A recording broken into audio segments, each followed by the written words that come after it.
c'est d'être connecté à ce qui nous anime en profondeur pendant des années. C'est cette notion de persévérance. Donc c'est bien d'avoir de l'enthousiasme, c'est bien de faire un atelier, et c'est super, ça part de là, c'est bien de faire un rituel d'équipe qui s'est bien passé.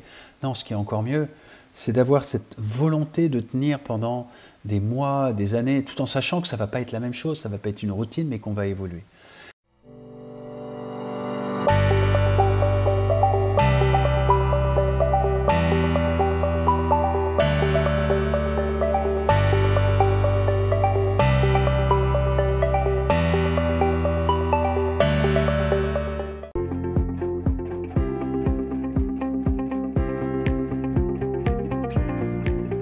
Le troisième outil de la phase contrôle. Comment est-ce qu'on va en fait contrôler? Et j'aime pas ce terme-là, contrôler. Comment est-ce qu'on va ancrer et pérenniser? Eh bien justement, le meilleur outil que je connaisse, c'est celui du management visuel.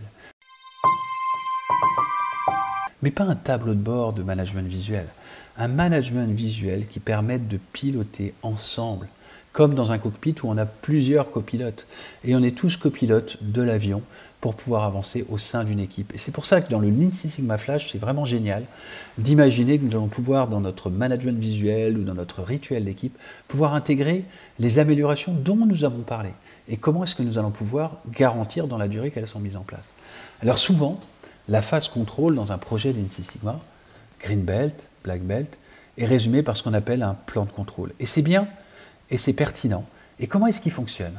Il fonctionne parce qu'on va regarder les indicateurs sur lesquels on est travaillé, et on est bien d'accord, hein, ce n'est pas juste des indicateurs de résultats, c'est-à-dire de sortie de processus.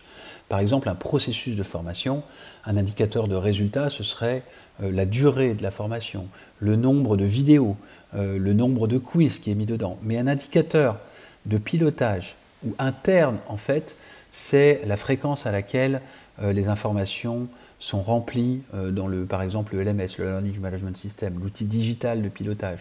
C'est la qualité en fait des interactions qu'il y a entre les différentes personnes de l'équipe qui construisent ces supports de formation. Et bien justement, on va travailler à la fois sur ces entrées, ces indicateurs de pilotage internes au processus, et ces sorties, ces livrables, pour voir lesquels sont les plus pertinents à mettre en œuvre. Et focalisez-vous plus d'ailleurs sur les indicateurs internes de pilotage que sur les indicateurs externes de livrables.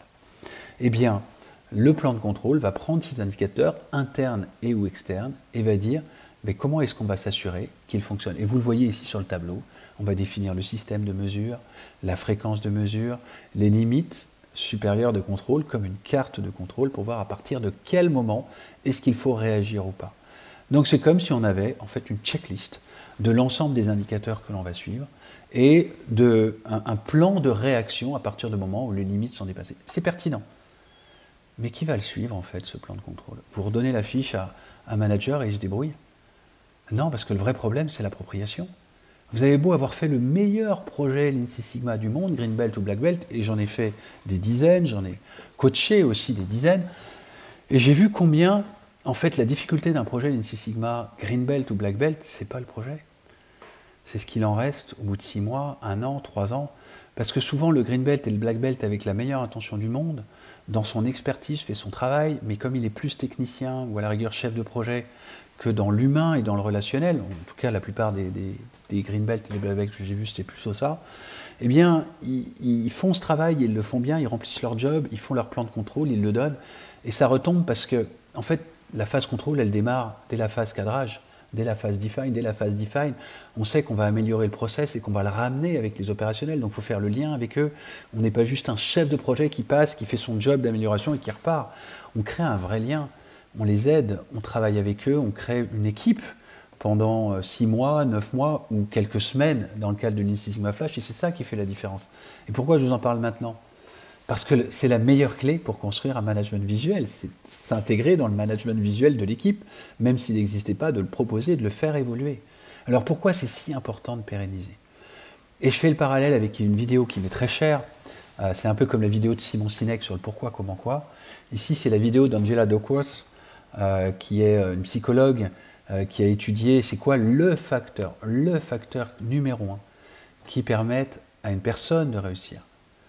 Et dans sa vidéo TED, qui dure 6 minutes, elle précise que bah non, c'est pas le QI, c'est pas le quotient intellectuel, c'est pas le quotient émotionnel et relationnel, même si Daniel Goleman se retournerait dans sa tombe d'une certaine manière, c'est important, mais c'est plus loin que ça.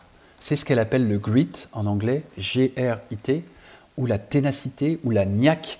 C'est-à-dire, c'est pas d'être connecté au pourquoi une fois, c'est pas d'être connecté au pourquoi une semaine, un mois, d'en parler et puis de changer. C'est d'être connecté à ce qui nous anime en profondeur pendant des années. C'est cette notion de persévérance. Donc c'est bien d'avoir de l'enthousiasme, c'est bien de faire un atelier, et c'est super, ça part de là, c'est bien de faire un rituel d'équipe qui s'est bien passé. Non, ce qui est encore mieux, c'est d'avoir cette volonté de tenir pendant des mois, des années, tout en sachant que ça ne va pas être la même chose, ça ne va pas être une routine, mais qu'on va évoluer. Et je prends souvent cette métaphore des séminaires ou des team building d'équipe. C'est top, un séminaire, et tout le monde en a besoin.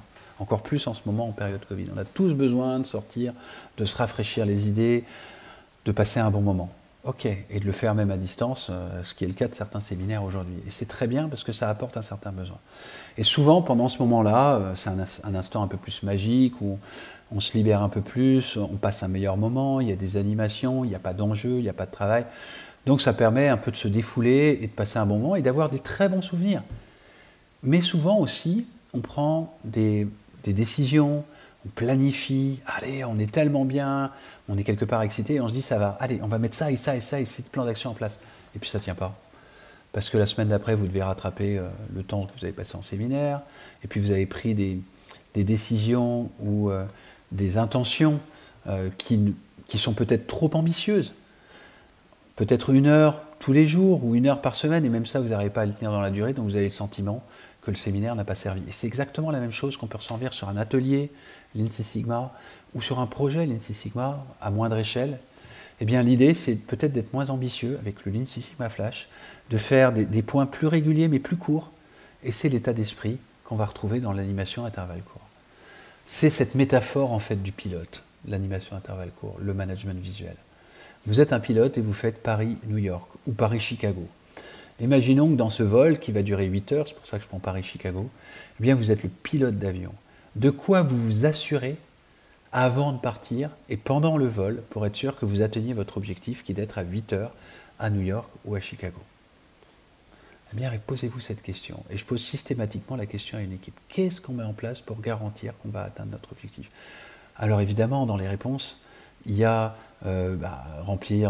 faire le plein, avoir pilote, copilote, tout le staff, avoir fait la checklist de l'avion. Et puis aussi, pendant le vol, qu'est-ce qu'on fait? On s'assure que tout va bien, mais en fait, ce que l'on fait surtout, c'est qu'on a un plan de vol et qu'on s'assure qu'on suit notre plan de vol.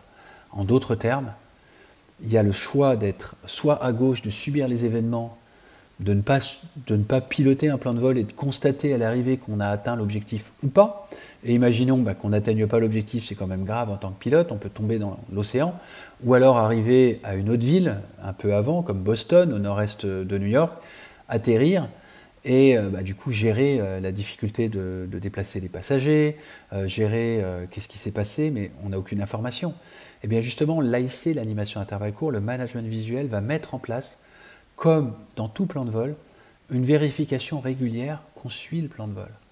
Et lorsqu'il y a un écart, on va pouvoir réajuster. En fait, chaque point sur les 6 heures ou les 8 heures de vol, c'est comme un check qu'on fait dans notre AIC. Alors, vous l'avez en fait dans l'industrie automobile, les opérateurs qui produisent sur des machines qui ont des très gros rendements et des très grands volumes, ils font des points à l'heure. Est-ce que j'ai produit les 1000 pièces qui étaient prévues? Non, il y a un écart, il faut réagir. Ça leur permet de réajuster. Tout comme ces opérateurs le font à l'heure, une équipe opérationnelle, managériale, peut le faire à la journée ou à la semaine. C'est ce qu'on retrouve par exemple dans les équipes terrain qui se déplacent, itinérantes, comme par exemple EDF, Engie, qui vont aller relever les compteurs. Ils font des briefs quotidiens. Combien de déplacements tu as fait? Qu'est-ce qui change? Et la plupart des équipes managériales, on leur recommande de faire ça à la semaine. Ce qui compte, ce n'est pas la journée, l'heure ou la semaine. Ce qui compte, c'est la fréquence dont vous avez besoin, comme le pilote d'avion, pour vous assurer que vous réagissez au bon moment par rapport à vos difficultés. Et c'est cette clé-là qui est importante quand on vous invite à réfléchir. On a développé une méthode. Sollicitez-nous, envoyez-nous des emails parce que On va sortir un livre blanc, là, ça y est, c'est tout chaud, sur comment mettre en place un management visuel qui fasse de la cohésion d'équipe et qui fasse passer l'équipe à un autre niveau aussi de leadership. On appelle ça la méthode créer, construire et renforcer des équipes d'exception qui réussissent. 5 étapes, avec à chaque étape 3 outils très concrets qui permettent de faire fonctionner ce management visuel. Et en phase contrôle du Lean Six Sigma, c'est le moment soit d'impulser, on aurait pu le faire dès le début, ce management visuel, soit de venir nourrir le management visuel, ce qu'on appelle parfois l'animation intervalle court de l'équipe. Alors je les raconte brièvement, ces étapes. Première étape, c'est de rencontrer en fait chacun des membres de l'équipe, lorsque l'équipe est importante, nous n'avons pas forcément le temps, des membres représentatifs, en faisant le lien avec eux, en développant plus de confiance, en identifiant c'est quoi leurs attentes, c'est quoi les clés qui sont importantes pour eux dans la construction en fait d'un rituel et d'un tableau de bord d'équipe. Ça, c'est la première étape. La deuxième étape, c'est de construire le soi-disant tableau de bord, parce que le but, c'est pas le tableau de bord. C'est juste un point fédérateur qui permet de voir sur quoi on va se focaliser. Et souvent, nous y mettons 4 cadrans. Les activités avec les indicateurs. Donc, c'est quoi ce qui se passe en ce moment, c'est quoi le plus important? Une dimension projet, une dimension tendance qui est indispensable et que l'on voit même dans les équipes très run, très opérationnelles. Une troisième étape qui est la vie d'équipe, comment la dynamique de l'équipe fonctionne avec les faits marquants, les informations RH, l'humeur, le mood board, comme ça s'appelle. Et enfin, l'évolution, comment on s'améliore. Ça, c'est la deuxième étape. Et c'est là-dedans qu'on va venir rajouter les éléments de la phase contrôle, les indicateurs qu'on a identifiés dans le processus qu'on va améliorer.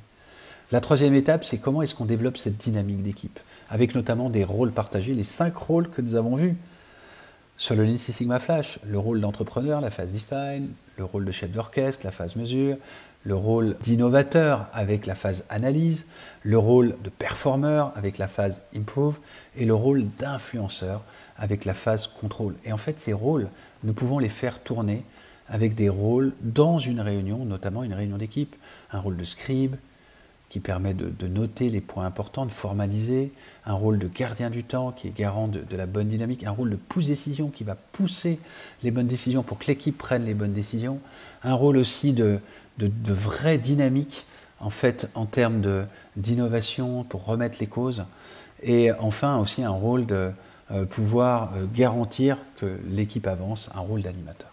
Et nous faisons tourner ces rôles. Ça, c'est la troisième étape. Puis la quatrième étape, c'est rendre l'équipe exceptionnelle. Alors comment on rend l'équipe exceptionnelle? En mettant de la résolution de problèmes, en mettant des pratiques d'excellence et délibérées qui viennent d'être nourries par les projets Lean Six Sigma Flash. Et enfin, qu'est-ce qui fait qu'une équipe réussit, se dépasse?